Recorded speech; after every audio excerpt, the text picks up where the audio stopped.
Committed എന്ന് പറയുന്നത് ആളുകളെ സംബന്ധിച്ച് ഭയങ്കര ഭാരമാണ്. ഇപ്പൊ ജസ്റ്റ് നമുക്ക് താല്പര്യം ഉണ്ടെങ്കിൽ ഒന്ന് മീറ്റ് ചെയ്യാം, വിളിക്കും, ഒരു കോൾ വിളിക്കും, താല്പര്യം ഒന്ന് മീറ്റ് ചെയ്യാം. ജസ്റ്റ് ആ ഒരു ടൈമിൽ പ്രണയം ഉണ്ടെങ്കിൽ പ്രണയം, ഒരു ചിത്രശലഭത്തെ കാണുമ്പോൾ, ഒരു പൂവിനെ കാണുമ്പോൾ നമുക്ക് അതിനോടൊക്കെ ഇഷ്ടം തോന്നും. നമുക്ക് ഒരു ഭംഗിയില്ലാത്ത സ്ഥലം കണ്ടു കഴിഞ്ഞാലും ഭയങ്കര ഭംഗിയായിരിക്കും അല്ലേ? അത്രയ്ക്ക് മനോഹരമാണ് പ്രണയം അല്ലെ? അത് ഈ ഒരു എപ്പിസോഡൊന്നും മതിയാവില്ല പ്രണയത്തെ കുറിച്ച് എന്നോട് ചോദിച്ചു കഴിഞ്ഞാൽ. അഞ്ജലി, മാനിഫെസ്റ്റേഷൻ ഒരുപാട് ആളുകൾ മാനിഫെസ്റ്റേഷൻ അല്ലെങ്കിൽ അഫർമേഷൻ നമ്മൾ ചെയ്യുമ്പോൾ നമുക്ക് ട്രസ്റ്റ് വേണം. പലർക്കും ഇല്ലാത്തൊരു കാര്യമാണ് എനിക്ക് സ്നേഹം വേണം, എന്നെ സ്നേഹിക്കണം. നമ്മളെങ്ങനെയാ പറയാ, എന്നെ ആരും സ്നേഹിക്കാനില്ല, എന്നെ സ്നേഹിക്കണം. അപ്പൊ നമ്മൾ മനസ്സിലാക്കേണ്ട ഒരു കാര്യം, നമ്മൾ സ്നേഹിക്കുന്നുണ്ടോ എന്നൊന്ന് ചിന്തിക്കുക. ഈ റിലേഷൻഷിപ്പിലെ മറ്റൊരു പ്രശ്നമാണ് എക്സ്ട്രാ മാരിറ്റൽ അഫെയർ എന്ന് പറയുന്നൊരു വിഷയം. അതായത് ഇന്ന് റിലേഷൻഷിപ്പുള്ള ഒരു കാലഘട്ടമാണ്. ഇപ്പോൾ നമ്മൾ നോക്കിക്കഴിഞ്ഞാൽ പേരറിയാത്ത ഒരുപാട് റിലേഷൻഷിപ്പിൻ്റെ കാലഘട്ടത്തിലൂടെയാണ് കടന്നു പോകുന്നത്. ഇപ്പോൾ സിറ്റുവേഷൻഷിപ്പ്, അങ്ങനെ ഒത്തിരി ഷിപ്പുകളുണ്ട്. അപ്പോൾ ഇതിനകത്തെ എല്ലാം വിഷയം എന്ന് പറയുന്നത് ഒരേ സമയം തന്നെ ഒന്നും രണ്ടും റിലേഷൻഷിപ്പുകളിലേക്ക് പോകുന്നൊരു സാഹചര്യമുണ്ട്. ഈ ഒരു മെൻറ്റാലിറ്റി അല്ലെങ്കിൽ ഇന്നത്തെ കാലത്തെ റിലേഷൻഷിപ്പുകൾ ഒരു ബന്ധങ്ങൾക്കൊരു മൂല്യം കൊടുക്കാത്ത രീതിയിലാണോ പോകുന്നത്? തീർച്ചയായിട്ടും. എനിക്കിപ്പോൾ എൻ്റെ എക്സ്പീരിയൻസ് വെച്ചിട്ട്, എൻ്റെ പ്രൊഫഷൻ വെച്ചിട്ട് നോക്കുമ്പോൾ ഒരുപാട് അങ്ങനെ തന്നെയാണ് സംഭവിക്കുന്നത്. കാരണം ബന്ധങ്ങൾക്ക് ആളുകൾ വാല്യൂ കൊടുക്കുന്നില്ല. എല്ലാവരും നമുക്ക് പറയാൻ പറ്റില്ല, പക്ഷെ ഭൂരിഭാഗം നമ്മൾ കണ്ടുകൊണ്ടിരിക്കുന്നത് അതാണ്. സിറ്റുവേഷൻഷിപ്പ് കൂടിക്കൊണ്ടിരിക്കുകയാണ്. ആളുകളോട് അതിനെക്കുറിച്ച് ചോദിച്ച് നമുക്ക് ന്യായീകരിച്ച് ജയിക്കാനും അവിടെ പറ്റില്ല. അല്ല, സിറ്റുവേഷൻഷിപ്പ് മാത്രമല്ല, നമുക്ക് പേരറിയാത്ത ഒരുപാട് ഷിപ്പുകളുണ്ട്. ഇപ്പം ബ്രെഡ് കംബ്ലിംഗ്, ക്യൂവിങ്, ബെഞ്ചിങ്, അങ്ങനെ തുടങ്ങി ഒരുപാട് വാക്കുകൾ ഇങ്ങനെ പുതിയതായി വന്നുകൊണ്ടിരിക്കുകയാണ്. ഓരോ ദിവസവും എനിക്കൊന്ന് ഓരോ പുതിയ വാക്കുകൾ വന്നുകൊണ്ടിരിക്കുകയാണ്. തീർച്ചയായിട്ടും. അപ്പൊ ഇതെല്ലാം പുതിയ കാലത്തെ യുവജനതയെ റിലേഷൻഷിപ്പിന്റെ എന്താണ് എന്നുള്ള രീതിയിൽ അതിൽ നിന്നും മാറ്റുന്നുണ്ട്. ഇപ്പോൾ കഴിഞ്ഞ കാലങ്ങളിൽ നമ്മൾ ഒരു റിലേഷൻഷിപ്പിലേക്ക് പോകുന്നു, അവിടെ നിന്ന് വിവാഹത്തിലേക്ക് പോകുന്നു, ഇതായിരുന്നു നമ്മൾ കണ്ടുകൊണ്ടിരിക്കുന്നത്. പക്ഷെ ഇന്ന് ഒരുപാട് മാനങ്ങൾ അവർ കൽപ്പിക്കുന്നുണ്ട്. ഇതെങ്ങനെയായിരിക്കും മുന്നോട്ട് പോകുമ്പോൾ ഭാവിയിൽ റിലേഷൻഷിപ്പുകൾക്ക് സംഭവിക്കാൻ പോകുന്നത്? അതായത് ഇപ്പൊ തന്നെ സംഭവിച്ചുകൊണ്ടിരിക്കുകയല്ലേ. കാരണം ഒന്നിനും റിലേഷൻഷിപ്പിന് വാല്യൂ കുറഞ്ഞുകൊണ്ടിരിക്കുക. കാരണം ആർക്കും കമ്മിറ്റഡ് ആവാൻ താല്പര്യമില്ല. ഓക്കെ, കമ്മിറ്റഡ് എന്ന് പറയുന്നത് ആളുകളെ സംബന്ധിച്ച് ഭയങ്കര ഭാരമാണ്. ഇപ്പൊ ജസ്റ്റ് നമുക്ക് താല്പര്യം ഉണ്ടെങ്കിൽ ഒന്ന് മീറ്റ് ചെയ്യാം, വിളിക്കും, ഒരു കോൾ വിളിക്കും, താല്പര്യം ഉണ്ടെങ്കിൽ ഒന്ന് മീറ്റ് ചെയ്യാം. ജസ്റ്റ് ആ ഒരു ടൈമിൽ പ്രണയം ഉണ്ടെങ്കിൽ പ്രണയം, അല്ലെങ്കിൽ ആ സ്നേഹം ഉണ്ട്, കഴിഞ്ഞു. പക്ഷേ അതുകൊണ്ട് നമുക്ക് ഒന്ന് ചോദിക്കട്ടെ, നമ്മളുടെ സംസ്കാരവും നമ്മുടെ കേരളവും ഇന്ത്യ ഒക്കെ പോട്ടെ, ഒന്നും നമ്മൾ എടുക്കണ്ട. പക്ഷെ നമ്മൾക്ക് സ്നേഹം അല്ലെ പ്രണയം എന്ന് പറയുന്ന ഈ ഒരു കാര്യത്തിന് നമ്മൾ കൊടുക്കുന്ന ഒരു മൂല്യം ഉണ്ടല്ലോ, എൻ്റെ അഭിപ്രായത്തിൽ അതവിടെ നഷ്ടപ്പെടുകയാണ് ചെയ്യുന്നത്. അതൊരു വലിയ കാര്യമല്ലേ? പ്രണയം എന്ന് പറയുന്നത് നമ്മളുടെ മനസ്സിൽ തോന്നുന്ന ഒരു ഫീലിങ്സ് അല്ലേ? അതിന് നമ്മൾ ജസ്റ്റ് ഓരോരുത്തരുടെ അഭിപ്രായമാണ്. ഇപ്പം പലർക്കും ഇത് കേൾക്കുമ്പം ഒരുപാട് വിമർശിക്കുന്ന ആളുകൾ ഉണ്ടാവും. ബട്ട് എൻ്റെ അഭിപ്രായമാണ് ഞാൻ പറയുന്നത്. പ്രണയത്തെ ഞാൻ ഒരുപാട് ഇഷ്ടപ്പെടുന്ന വ്യക്തിയാണ്. കാരണം എനിക്കെന്ന് പറഞ്ഞു കഴിഞ്ഞാൽ കമ്മിറ്റഡ് ആയിട്ടുള്ള ബന്ധങ്ങളാണ് ഞാൻ കൂടുതൽ സപ്പോർട്ട് ചെയ്യുന്നത്. കാരണം അല്ലാത്ത ബന്ധത്തിന് ഇപ്പം ഒരു എക്സാമ്പിള്, ഇപ്പൊ രാഹുല് വീട്ടിൽ നിന്ന് TV കണ്ടോണ്ടിരിക്കുക, ഓക്കെ, റിമോട്ടിന്റെ കയ്യില് സൂര്യ കാണുന്നു, സൂര്യയിൽ ഒരു നല്ല പടം, ലാലേട്ടന്റെ പടം, കുറച്ച് കഴിഞ്ഞ് ഏഷ്യാനെറ്റ് കാണുന്നു, ഓക്കെ, ഏഷ്യാനെറ്റിൽ മമ്മൂക്കാന്റെ വേറൊരു പടം. ഇത് രണ്ടും വേണമെങ്കിൽ ഒരു ചാനലിലും കൂടി എടുത്ത് വേറെ ഒന്നും കണ്ടോണ്ടിരിക്കുക.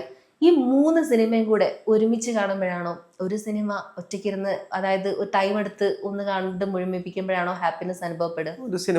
ഒരു സിനിമ കാണുമ്പോൾ ഇതേപോലെ ഒരു പ്രശ്നമുണ്ട്. 2ഉം 3ഉം പാർട്ട്നേഴ്സിനെ കൊണ്ട് നടക്കുമ്പോൾ ഏതാ നമുക്ക് കംപ്ലീറ്റ് ചെയ്യാൻ പറ്റുക? അത് ആസ്വദിക്കാൻ പറ്റുമോ? ഒന്നിന്നൊരു ആസ്വാദനം വരുമ്പം ഇത് പോയാലും കുഴപ്പമില്ല, സൈഡിലൊന്നും ഉണ്ടല്ലോ എന്ന് ചിന്തിക്കുമ്പോൾ അവിടെ എവിടെയാ അതിൻ്റെ ഒരു ഫീല്?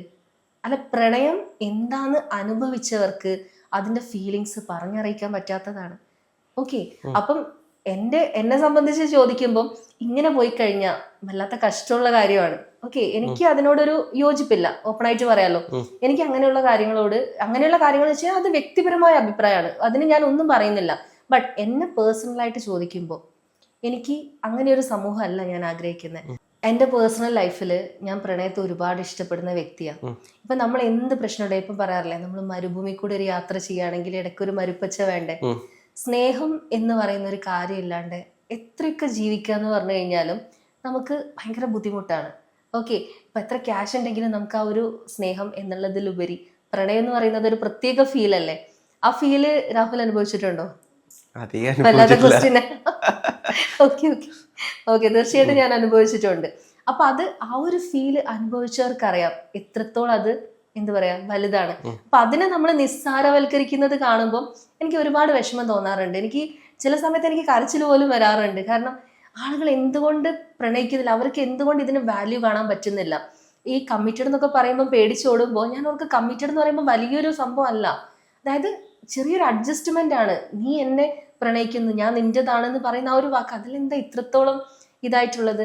പിന്നെ നമുക്ക് ചിന്തിക്കുമ്പോൾ ഒരുപാടൊക്കെ ഡെവലപ്പായിട്ട് ചിന്തിക്കുവാണെങ്കിൽ നമുക്ക് ഈ പ്രപഞ്ചത്തിൽ എല്ലാത്തിനെയും പ്രണയിക്കാം. പ്രണയം ഉള്ളിലുള്ള ഒരു വ്യക്തിക്ക് കാണുന്ന എന്തിനോടും സ്നേഹം തോന്നും. അങ്ങനെ കേട്ടിട്ടുണ്ടോ രാഹുൽ? കേട്ടിട്ടുണ്ട്. അതായത് രണ്ടുപേര് പ്രണയിച്ച് തുടങ്ങാൻ പറയും, ഒരു കപ്പിൾസ് ആണെന്ന് കരുതുക, ഇവര് പറയും നമ്മൾ വഴിയിൽ ആരെ കണ്ടാൽ പോലും നമുക്ക് അവരോട് ഒരു സ്നേഹം വരും. കാരണം എന്താണെന്നറിയോ, ഒരു ചിത്രശലഭത്തെ കാണുമ്പോൾ, ഒരു പൂവിനെ കാണുമ്പോൾ നമുക്ക് അതിനോടൊക്കെ ഇഷ്ടം തോന്നും. നമുക്ക് ഒരു ഭംഗിയില്ലാത്ത സ്ഥലം കണ്ടു കഴിഞ്ഞാലും ഭയങ്കര ഭംഗിയായിരിക്കും അല്ലെ? ഇത്രയ്ക്ക് മനോഹരമാണ് പ്രണയം അല്ലെ? അത് ഈ ഒരു എപ്പിസോഡൊന്നും മതിയാവില്ല പ്രണയത്തെ കുറിച്ച് എന്നോട് ചോദിച്ചു കഴിഞ്ഞാൽ, അങ്ങ് വാചാലമാവേണ്ടി വരും. സോ എനിക്ക് പറയാനുള്ളത്, നിങ്ങൾ പ്രണയിച്ചു നോക്കുക, പ്രണയത്തിന്റെ ആ മാധുര്യം ഒന്ന് അനുഭവിക്കാൻ ഒന്ന് ട്രൈ ചെയ്യുക. ഓക്കെ, അതായിരിക്കും ഏറ്റവും ബെറ്റർ. അഞ്ജന, ഈ മാനിഫെസ്റ്റേഷൻ ഒരുപാട് ആളുകൾ ട്രൈ ചെയ്യുന്നൊരു കാര്യമാണ്. ഇന്ന് ട്രെൻഡിങ് ആയിട്ടുള്ളൊരു ടോപ്പിക്കാണ് മാനിഫെസ്റ്റേഷൻ എന്ന് പറയുന്നത്. ഒരുപാട് മാനിഫെസ്റ്റേഷൻ കോച്ചുമാരെ നമുക്ക് കാണാം. ഇപ്പോൾ അത് മാത്രമല്ല, ഇത് പ്രാക്ടീസ് ചെയ്യുന്ന 1000 പേരെ നമുക്ക് കാണാം. ഇപ്പോൾ അതിനകത്ത് തന്നെ വിഷ്വലൈസേഷൻ ബോർഡൊക്കെ എഴുതി അങ്ങനെ പ്രാക്ടീസ് ചെയ്യുന്ന ഒരുപാട് ആളുകളുണ്ട്. പക്ഷേ ഇവർക്ക് ആർക്കും ഇത് സക്സസ് ആവാത്തത് എന്തുകൊണ്ടാണ്? ഈ അഫർമേഷൻ എന്ന് പറയുന്ന ഒരു കാര്യത്തെ പറ്റി അഞ്ജന പറഞ്ഞിരുന്നു. ഇതും ഈ മാനിഫെസ്റ്റേഷൻ തമ്മിൽ എന്തെങ്കിലും ബന്ധമുണ്ടോ? അതായത് ആദ്യം ഞാൻ ഏതിന്റെ ആൻസർ പറയണം? മാനിഫെസ്റ്റേഷൻ എന്തുകൊണ്ടാണ് വർക്ക് ആവാത്തതെന്ന് പറയണോ, അതോ അഫർമേഷനും ഇതും പറയണോ? മാനിഫെസ്റ്റേഷൻ എന്തുകൊണ്ടാണ് വർക്ക് ആവാത്തത്? ഇതിന് പല കാരണങ്ങളുണ്ട്. അതിൽ ഒന്നാമത്തെ കാരണം എന്ന് പറയുന്നത്, നമ്മൾ ഒരു കാര്യം മാനിഫെസ്റ്റേഷൻ അല്ലെങ്കിൽ അഫർമേഷൻ നമ്മൾ ചെയ്യുമ്പോൾ നമുക്ക് ട്രസ്റ്റ് വേണം.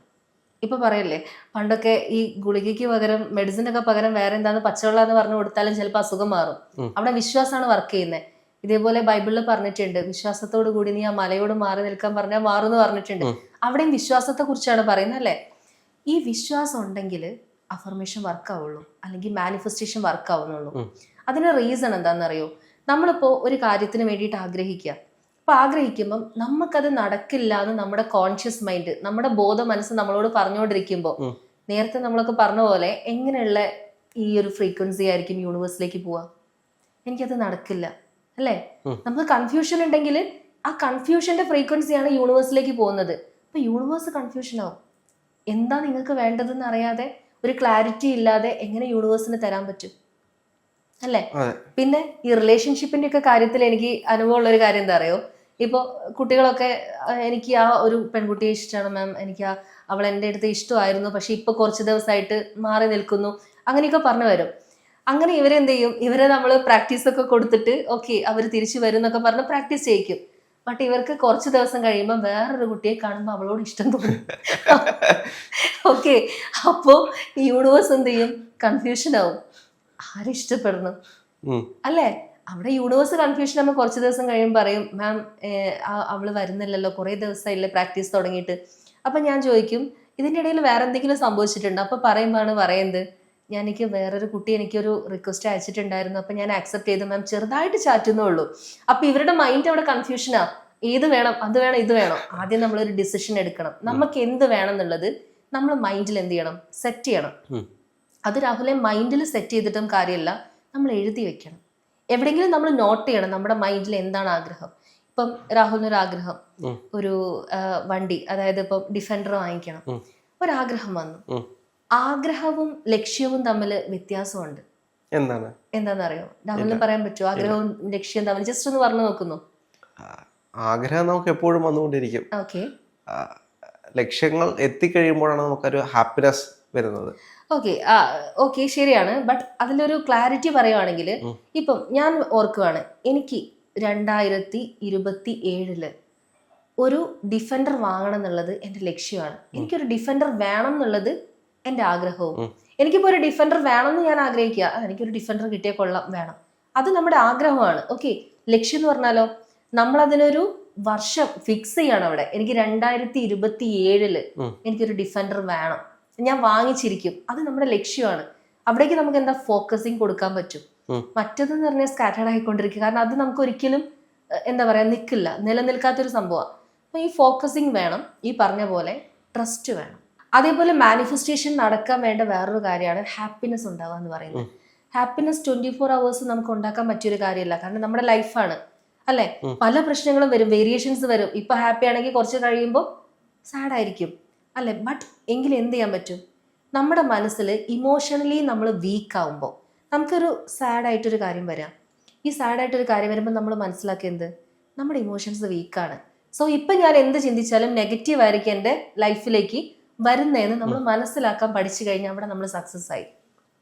രാഹുലിന് അത് ക്ലിയർ ആയോ? പക്ഷെ മറ്റൊരു കാര്യം എന്ന് വെച്ച് കഴിഞ്ഞാൽ, എങ്ങനെയാണ് ഒരാൾക്ക് ഹാപ്പിനെസ് ആയിട്ട് ഇരിക്കാൻ കഴിയുക? ഇപ്പോൾ മനീഷയെ സംബന്ധിച്ച് ഒരുപാട് പ്രശ്നങ്ങൾ, തീർച്ചയായിട്ടും സാമ്പത്തിക പ്രശ്നങ്ങൾ, ശാരീരിക പ്രശ്നങ്ങൾ, അതേപോലെ തന്നെ റിലേഷൻഷിപ്പ് പ്രശ്നങ്ങൾ, അങ്ങനെ പ്രശ്നങ്ങളുമായിട്ട് നടക്കുന്ന ആളുകളാണ് മനുഷ്യർ എന്ന് പറയുന്നത്. ഇപ്പോൾ ദിനം പ്രതി ജോലിക്ക് പോവുകയാണെങ്കിൽ അവിടെ പ്രശ്നങ്ങൾ, ഈ പ്രശ്നങ്ങളുടെ എല്ലാം ഇടയിൽ എവിടെയാണ് ഹാപ്പിനെസ് കണ്ടെത്താൻ കഴിയുന്നത്? ഹാപ്പിനെസ് കണ്ടെത്തുക എന്ന് പറയുന്നത് വളരെ സിമ്പിൾ ആയിട്ടുള്ള കാര്യമാണ്. ഇപ്പൊ ഈ പറഞ്ഞ പോലെ ലൈഫിൽ ഈ പ്രോബ്ലംസിന്റെ ഇടയിൽ നമുക്ക് ഓട്ടോമാറ്റിക്കലി അത് വരാൻ ബുദ്ധിമുട്ട്. അപ്പൊ നമ്മൾ എന്ത് ചെയ്യണം? ഓട്ടോമാറ്റിക്കലി ഉണ്ടായിട്ടില്ലേ, അത് നമ്മൾ ഉണ്ടാക്കണം. ഇപ്പൊ പറയല്ലോ, ചുമ്മാതാണെങ്കിലും നമ്മളൊന്ന് സ്മൈൽ ചെയ്താൽ കുറെ കഴിയുമ്പോൾ നമ്മുടെ സബ് കോൺഷ്യസ് മൈൻഡ് ട്രസ്റ്റ് ചെയ്യുന്നത് വിശ്വസിക്കും, ആ കൊള്ളാൽ ഇവർക്ക് എന്തോ ഒരു ഹാപ്പി ഉണ്ട്. അതേപോലെ ഇപ്പൊ നമുക്ക് ഡാൻസ് ചെയ്യാം. ഡാൻസ് ചെയ്യുന്ന സമയത്ത് അറിയാലോ, നമുക്ക് അത്രയ്ക്ക് നമുക്ക് ഹാപ്പിനെസ് നമുക്ക് അനുഭവിക്കാൻ പറ്റും അല്ലെ. ഈ പറഞ്ഞ പോലെ നമുക്ക് ഇഷ്ടമുള്ള ഹോബികൾ ഉണ്ടാവും, ചെറിയ ചെറിയ കാര്യങ്ങൾ. പക്ഷെ എന്നാലും ആളുകൾക്ക് അതിലേക്കൊക്കെ സ്പെൻഡ് ചെയ്യാൻ ഭയങ്കര ബുദ്ധിമുട്ടായിരിക്കും. ഈ ഹോബി ആണെങ്കിലും ഒരു വിഷമം വരുമ്പോൾ എങ്ങനെ ഞാൻ അതൊക്കെ ചെയ്യും? ഒക്കെ പോട്ടെ, ഞാൻ ചോദിക്കുക, നമ്മൾ വിഷമിച്ചിരിക്കുമ്പോൾ നമുക്കൊരു പാട്ടെടുത്ത് കേട്ടൂടെ? ഒരു മ്യൂസിക് കേട്ടൂടെ? ആരും നമ്മളെ ഷിഫ്റ്റ് ചെയ്യാൻ വരില്ല. നിനക്കിപ്പോ സാഡ് ആണ്, നീ ഇതിന്ന് മാറുന്ന നമ്മളോട് ആരും പറയാൻ പറ്റില്ല. പക്ഷെ മ്യൂസിക് തന്നെ ആ സമയത്ത് കേൾക്കുന്നത് സാഡ് മ്യൂസിക് ആയിരിക്കുമല്ലോ. ഇപ്പൊ നമ്മുടെ ഇന്നത്തെ കാലത്ത് ഇൻസ്റ്റാഗ്രാം ആയിരിക്കും കൂടുതൽ ആളുകൾ യൂസ് ചെയ്യുന്നത്. ഇൻസ്റ്റാഗ്രാമിന്റെ ഫീഡ് പോലും നമുക്ക് അതിനനുസരിച്ചുള്ളത് തരും. തീർച്ചയായിട്ടും അതിന്റെ കാരണം എന്താ? നമ്മൾ സെർച്ച് ചെയ്തോണ്ടിരിക്കുന്നത് നമ്മുടെ മൈൻഡിലുള്ള കാര്യങ്ങൾ അതാണ്.